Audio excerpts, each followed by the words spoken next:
Pastor André Valadão deu um posicionamento que gerou polêmica nesse mês, que é o mês do orgulho LGBT. E ele deu um posicionamento que Deus odeia o orgulho. E eu vou falar isso com vocês.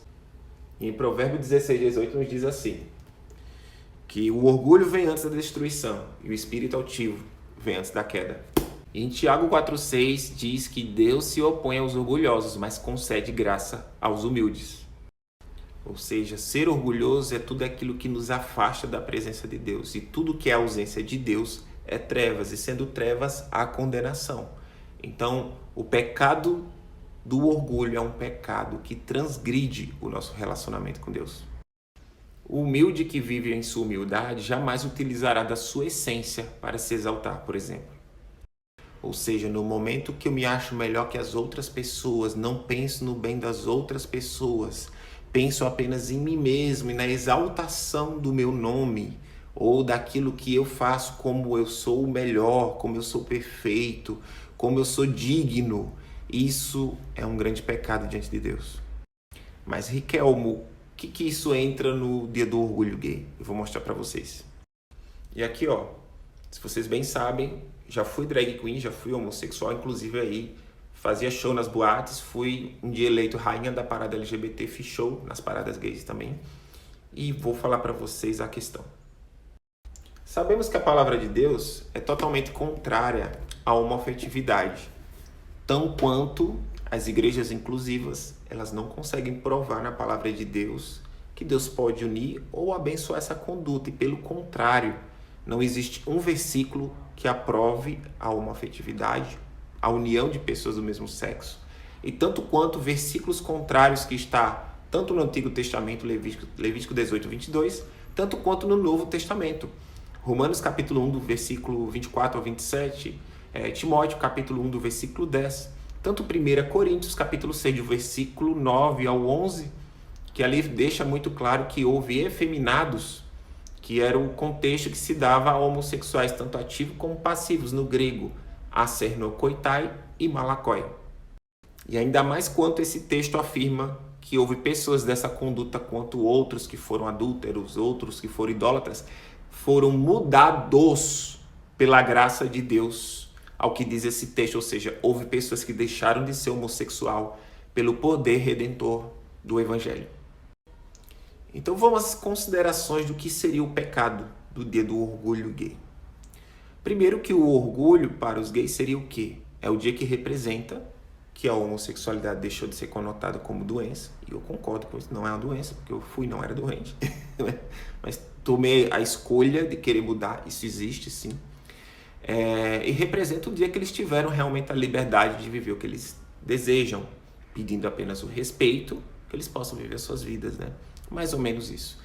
Só que aí vamos para a cosmovisão do Evangelho. Como eu falei, a conduta de pessoas do mesmo sexo não é aprovada por Deus. Até quando o apóstolo Paulo ali confrontava a homoafetividade em seus textos, não é que o desejo do coração do apóstolo Paulo queria condenar essas pessoas, mas é que essas pessoas careciam do amor de Deus e para a salvação. Então, o Evangelho, ele é um confronto. E o Evangelho, claramente, ele vai confrontar tanto o nosso sentido moral, cultural e sexual. E aí entramos, o que é a parada gay? Fala por mim. Eu passei 12 anos na homoafetividade, fui drag queen, vivi como homossexual, não conheci o Evangelho, não conheci os princípios de Deus, achava que Deus era amor e podia viver do jeito que eu queria. Então eu tive realmente um encontro com Jesus e minha vida mudou totalmente. Já tem 5 anos que eu renunciei a uma afetividade para se tornar um seguidor de Cristo, renunciando à vida que eu tinha, compreendendo que o problema era em seu contexto sexual, propriamente você se entender gay não é um pecado. Então vamos aos pontos. Hebreus 12:14 diz, sem a santidade ao qual ninguém verá a Deus, palavras de Cristo Jesus. E a santidade o que é? É ser separado, né? Devemos renunciar aos desejos da carne e buscar viver uma vida em santidade a Deus, vivendo os princípios e a vontade de Deus. E Jesus fala ali mais ou menos em João capítulo 14, que aqueles que dizem que me amam, seguem a minha lei, a minha vontade. Então, existe um posicionamento da gente renunciar ao mundo, coisas que desagradam a Deus em vários aspectos, e sexual entra nisso. E aí entra o ponto. Porque a homossexualidade é algo que Deus não aprova, que pessoas se relacionem com o mesmo sexo. Porque a aprovação de Deus só está no casamento monogâmico, homem e mulher, como Jesus ali fala em Mateus 19.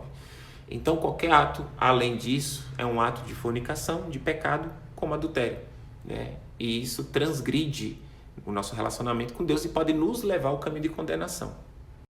E aí, entendendo, o dia do orgulho gay é o dia do orgulho porque eu sou gay. Então, eu estou me orgulhando de um pecado em seu contexto sexual que Deus não aprova. E além que nas paradas gays é cheio de drogas, sexo, bebedeira e coisas ilícitas. Então não tem como Deus aprovar um ambiente que eu me orgulhe dessas condutas que contrariam seus próprios princípios e éticas de santidade.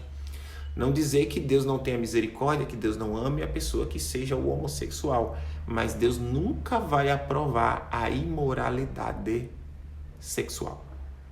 Porque qualquer ato fora de um casamento, Deus vê isso como um pecado e algo condenável perante Ele.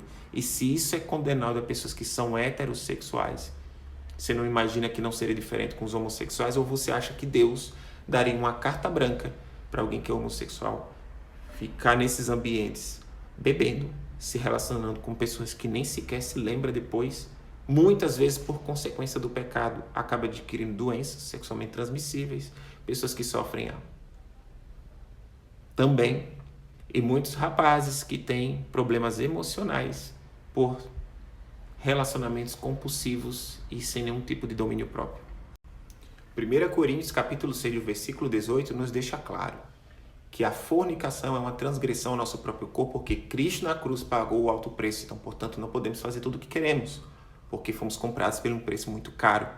O sangue de Jesus, o sangue valioso de Jesus, foi o nosso preço pelos nossos pecados, para a nossa salvação. Então, no momento que somos comprados, não pertencemos mais a nós mesmos. O meu corpo é templo do Espírito Santo. Então, eu não posso usar o templo de Deus para prostituí-lo em relacionamentos com pessoas que eu nem conheço, seja hétero ou homo, ou qualquer que seja fora da forma que Deus abençoa, que é no casamento entre um homem e uma mulher, e na forma que Deus determinou. E com isso, ativistas LGBT querem processar o pastor André Valadão por afirmar que o orgulho é um pecado. Aí eu penso com vocês, daqui a alguns dias falar sobre pecado vai virar algum tipo de crime. E que daqui a alguns dias falar de santidade vai ser uma ofensa às pessoas. Então as minhas considerações por realmente testemunhar e ter vivido um ambiente gay. É um ambiente que tem muita, sim, imoralidade sexual, muitos aplicativos de relacionamento, muitas aventuras sexuais com rapazes diferentes, boate gay com coisas ilícitas, muito ego, muita prepotência, muita arrogância, muita competição, muita veneração ao sexo, ao corpo. Então sinto muito dizer que esse ambiente não tem nada de Deus e não leva ninguém à salvação.